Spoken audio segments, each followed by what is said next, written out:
Hello അസ്സാം വലൈക്കും. എല്ലാവർക്കും സിംപ്ലി കേളിയിലോട്ട് സ്വാഗതം. ഇന്ന് നമ്മൾ ചെയ്യാൻ പോകുന്ന വളരെ സിമ്പിളായിട്ട് ചെയ്യാൻ പറ്റുന്ന ഒരു നട്ടി ബബിൾ കേക്കിൻ്റെ റെസിപ്പിയാണ്. അപ്പോൾ ഈ ഒരു കേക്ക് ചെയ്യാനായിട്ട് നമുക്ക് ഓവനോ ബീറ്ററോ ബേക്കിംഗ് പൗഡറോ ബേക്കിംഗ് സോഡയോ പാലോ എണ്ണയോ ഒന്നും തന്നെ വേണ്ട. വളരെ സിമ്പിളായിട്ട് വീട്ടിലുള്ള വളരെ കുറച്ച് ചേരുവകൾ മാത്രം വെച്ചിട്ട് നല്ല പെർഫെക്റ്റ് ആയിട്ടുള്ള നല്ല ട്രെൻഡി ആയിട്ടുള്ള ഈ ഒരു കേക്ക് നമുക്ക് ചെയ്തെടുക്കാൻ പറ്റും. അപ്പോൾ വീഡിയോയിലോട്ട് പോകുന്നതിന് മുന്നേ നിങ്ങൾ ആദ്യമായിട്ടാണ് ഈ ചാനൽ കാണുന്നതെങ്കിൽ നിങ്ങളുടെ റൈറ്റ് സൈഡിൽ ഇതുപോലൊരു സബ്സ്ക്രിപ്ഷൻ ബട്ടൺ ഉണ്ടാവും. അതൊന്ന് പ്രസ് ചെയ്യുക. അപ്പോൾ തൊട്ടടുത്തൊരു കുഞ്ഞ് ബെല്ലൈക്കൺ വരും.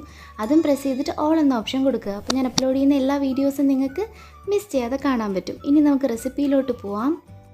അപ്പോൾ ഫസ്റ്റ് നമ്മൾ ഒട്ടും തന്നെ നനവില്ലാത്തൊരു ബൗൾ എടുക്കുക. ഇനി അതിലോട്ട് നമുക്കൊരു 3 മുട്ടയുടെ വെള്ള ചേർത്ത് കൊടുക്കാം. അപ്പോൾ മുട്ട എടുക്കുമ്പോഴത്തേക്ക് ഒട്ടും തന്നെ തണുപ്പില്ലാത്ത മുട്ട എടുക്കുക. ഇനി ഇതിലോട്ട് നമുക്കൊരു 1/2 കപ്പ് പൊടിക്കാത്ത പഞ്ചസാരയും കൂടെ ചേർത്ത് കൊടുക്കണം. അത് ഒരുമിച്ച് ചേർത്ത് കൊടുക്കരുത്, അല്പമായിട്ട് ചേർത്ത് കൊടുത്തിട്ട് നമുക്ക് ബീറ്റ് ചെയ്തിട്ട് എടുക്കാം. അപ്പോൾ ബീറ്റർ ഇല്ലാന്നുണ്ടെങ്കിൽ നമുക്ക് വിസ്കിൽ വേണമെങ്കിലും നല്ല അടിപൊളിയായിട്ട് തന്നെ ബീറ്റ് ചെയ്തെടുക്കാൻ പറ്റും. ഇപ്പോൾ ബീറ്ററിലാണെങ്കിൽ നമുക്കൊരു 2 മിനിറ്റ് കൊണ്ട് തന്നെ ഈ ഒരു ടിപ്സൊക്കെ ഫോളോ ചെയ്യുവാണെങ്കിൽ 2 മിനിറ്റ് കൊണ്ട് തന്നെ ബീറ്റ് ചെയ്തെടുക്കാൻ പറ്റും. അപ്പോൾ ബീറ്റർ ഇല്ലാത്തവരുണ്ടെങ്കിൽ ഇതുപോലെ വിസ്കോ ഫോർക്കോ വെച്ചിട്ട് നല്ലപോലെ സ്പീഡിൽ ബീറ്റ് ചെയ്താൽ ഇതുപോലെ നല്ല അടിപൊളിയായിട്ട് പതഞ്ഞ് വരും.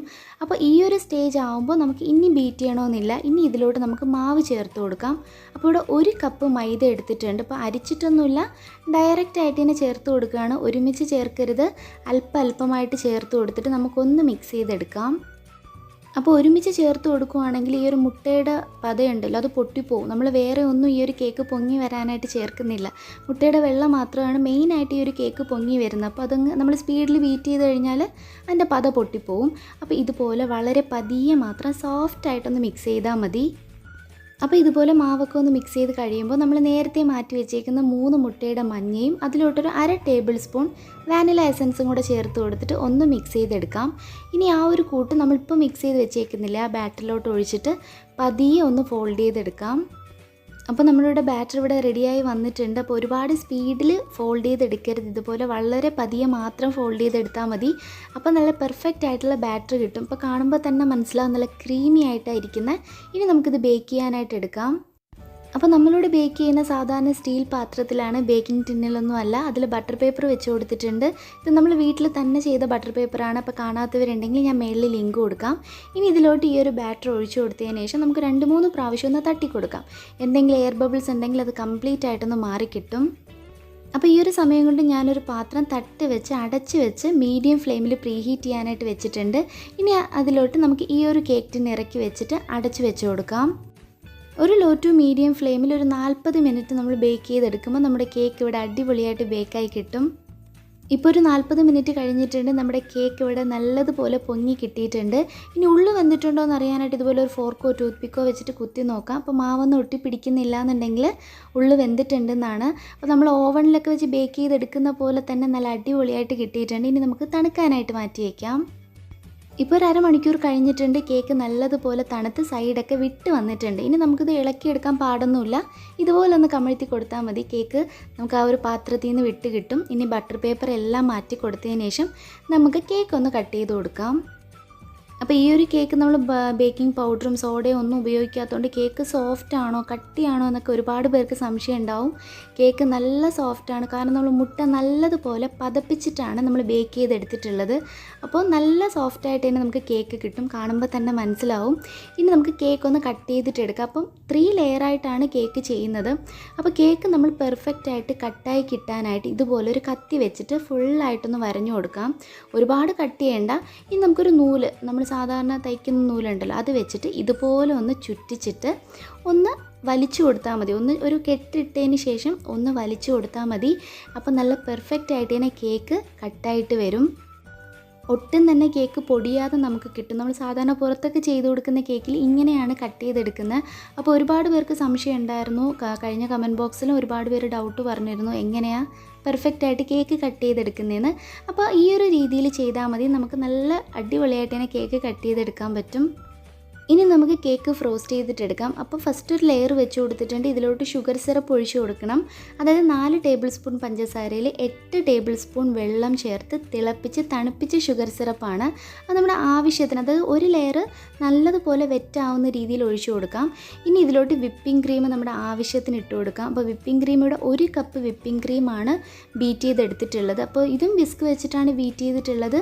അതിൻ്റെ ഡീറ്റെയിൽ ആയിട്ടുള്ള വീഡിയോ ഞാൻ മുന്നേ പോസ്റ്റ് ചെയ്തിട്ടുണ്ട്. അപ്പോൾ കാണാത്തവരുണ്ടെങ്കിൽ ഞാൻ മേളിൽ ലിങ്ക് കൊടുക്കാം. അപ്പോൾ ബീറ്ററൊന്നും ഇല്ലെങ്കിലും നമുക്ക് വിസ്ക് വെച്ചിട്ട് നല്ല അടിപൊളിയായിട്ടുള്ള കേക്കും വിപ്പിംഗ് ക്രീമും ഒക്കെ ചെയ്തെടുക്കാൻ പറ്റും. ഇനി ഇതിലോട്ട് നമുക്ക് കുറച്ച് നട്ട്സും കുറച്ച് ചോക്ലേറ്റ് ചിപ്സും കൂടെ ഇട്ട് കൊടുക്കുന്നുണ്ട്. ഈ ഒരു ചോക്ലേറ്റ് ചിപ്സിൻ്റെ വീഡിയോയും ഞാൻ മുന്നേ പോസ്റ്റ് ചെയ്തിട്ടുണ്ട്. ഇനി ഇതിലോട്ട് നമുക്ക് അടുത്ത ലെയറും വെച്ച് കൊടുത്തിട്ട് നമ്മളിപ്പോൾ ചെയ്ത അതേ സ്റ്റെപ്പ് തന്നെ ചെയ്യാം. പിന്നെ നമ്മുടെ ഗീവ് അവേ നടക്കുന്നുണ്ട്. അപ്പോൾ ആരും അത് മറക്കരുത്.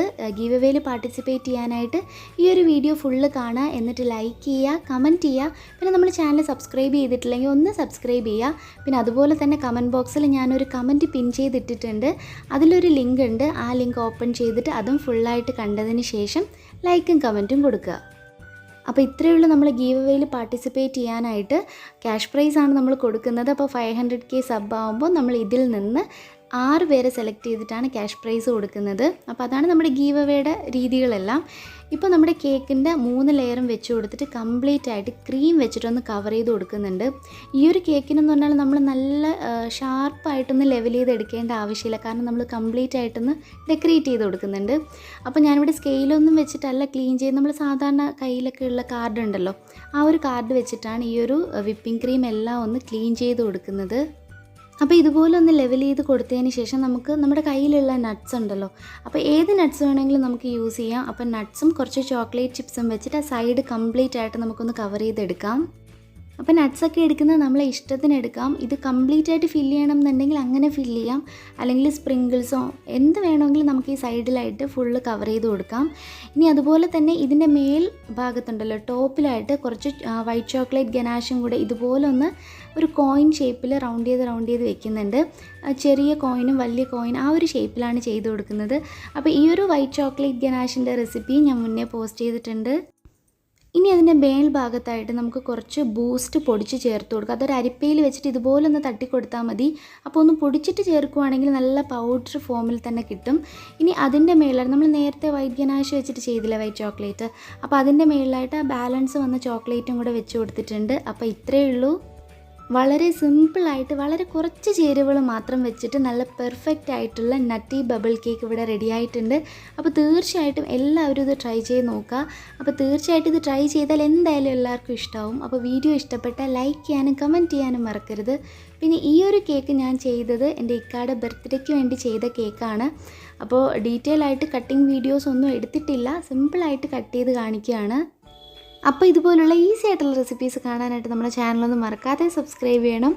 Stay at home, stay healthy. Thanks for watching. See you in another video. അസ്സലാമു അലൈക്കും. Assalamualaikum. Assalamualaikum.